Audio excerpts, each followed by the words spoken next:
It was pretty much tradition in the 90s that you find any lad after school on his computer playing a football management simulator. It was the thing to do. So we here at Football Wonderkids thought we'd go through the top 10 football management sims of all time. In at number 10, Ultimate Soccer Manager.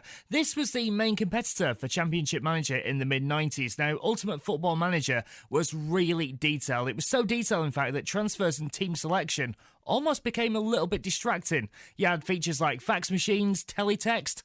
Was that like Google on your telly or something? They were even added to being able to negotiate advertising deals, improve your stadium as you moved up the league, and even water the plants in your office.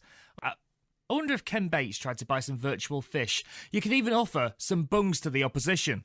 Let's not go there. First released on the Amiga in 1996 after releasing a shareware version, the game was successful for a couple of years before development of a year 2000 version was scrapped. There is actually a Facebook group, standard, of dedicated fans that continue to update the game, the latest being the 2015-16 season. Number 9, Premier Manager. Released in 1992 on a variety of platforms, Premier Manager just didn't have the detailed player attributes of a game like Football Manager, but it was all about the simplicity with this one. Unlike some of the other football management games, you had to start right from the bottom and work your way up from non-league obscurity to European glory. So taking Guiseley to the heights of the Champions League final was definitely something that you could do here. It was kind of tempting, though, as with many games back in the day, to use the in-game cheat and dial 781560 on your phone, so all the stats of your players would be raised directly to 99, and that you could remain unbeaten. You could re-enter this as many times as you wished as well. You could be like the king of non-league to the king of Europe within seconds. Number 8, LMA Manager. The first football management game to give us a 3D match engine. Oh my, what a game changer. It was actually presented by former Liverpool centre-back turned BBC pundit Alan Hansen, who still didn't have any personality back then. Not as detailed as many of its competitors, but available on so many platforms. It was just available for everything. A playable game that is perhaps more famous for its in-game bugs than its genius. LMA Manager actually ran from 1999 to 2007, which is pretty impressive, really, when you think about it.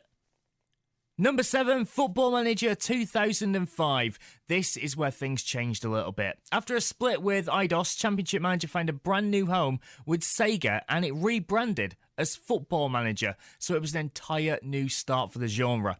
A war kind of started though, where many fans were like, well, I was used to play Championship Manager, so I want to play Championship Manager. Which one's the best? They had this new Football Manager 05 or Eidos' own version of Championship Manager 5.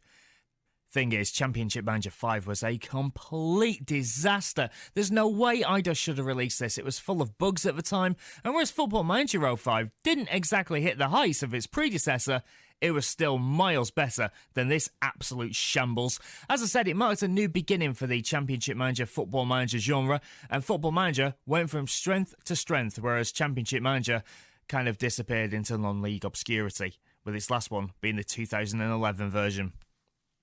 In at number 6, Championship Manager ITALIA. Back in the day, this was essential. Remember when Gazzetta used to be on Channel 4? You used to be able to watch the likes of Maldini, Baresi, Boban, Van Basten, and even Gazza every single Saturday afternoon. The top 2 Italian leagues were amazing, and this was a brilliant, essential part of the collection, even though it was a little bit niche, wasn't it? A proper golden age of Italian football, all on floppy disk for you.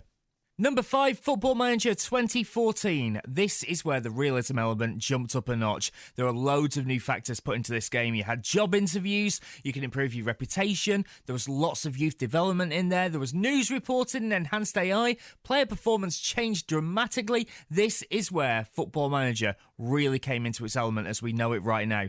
It almost was the complete package, some may say. A brilliant version of the game. Number 4, Championship Manager. We go back to where it all began. I mean, this game was essentially quite dirty. It didn't have any real names for the players, it didn't have any proper graphics. There were 4 divisions with 80 teams, and if you managed to get your team into Europe, you played against Player 2 and Player 11 in that starting 11. Who even were they? Can you imagine those squad numbers? Seriously? But it was the greatest thing to ever happen to football management sims. This is what we all wanted as fans. Bettered again and again and again, over and over every single year. This was the one that really sparked the fire when it came to football games on a computer. It's where the excitement genuinely began. Number 3, Football Manager from 1982. I'm too young to remember this, obviously. No relation to Sports Interactive's game, but a real influence upon its creation. This Spectrum classic, remember the Specky, where it went every time you loaded a game? It was kind of like the birth of the football management game. I mean, you had stickmen playing out every goal, miss and save, but it was brilliant. It was like the hand-drawn version of Match of the Day, in a way. Number 2, Sensible World of Soccer. Now, some people would say that this is a controversial selection. Is it really a management game? Well, yeah, it is, because you had to buy and sell players during it. You had to select the team, the tactics. That's a management sim in my eyes. Sensible World of Soccer was just everything. If you played the original Sensible Soccer, you would have been like, that was great, but it needs more. How about 24,000 teams and 15,000 leagues? That is what we're talking about right there. Now, this should have been the start of something great due to the popularity of it, but the likes of FIFA and International Superstar Soccer or Pro Evo came along, and the development ended in 1996. Now, there is a kind of new version of this on the way out called Sociable Soccer from one of the original designers. Will it be as good? Well, we'll see what happens when its Kickstarter gets going. And in at number 1, Championship Manager 2001-2002. This is where the big-time players came in. Remember the likes of Cherno Samba, Mark Kerr, Tonton Zolo Makuku? They are the big names who nobody really knows. They were the ones that got the stardom from 2001 and 2002.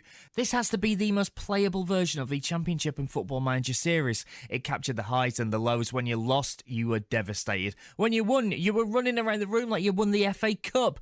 Hours were lost as you were looking for bargains to sign, rejoicing when you got that player for 250 grand who you thought would cost you millions. And then you sold him on to Real Madrid for like 30 or 40 million or something like that, and then invested it back in Mark Kerr for about 250 grand again. Unfortunately, Mark Kerr wasn't that good in real life. This has to be probably the best football management sim.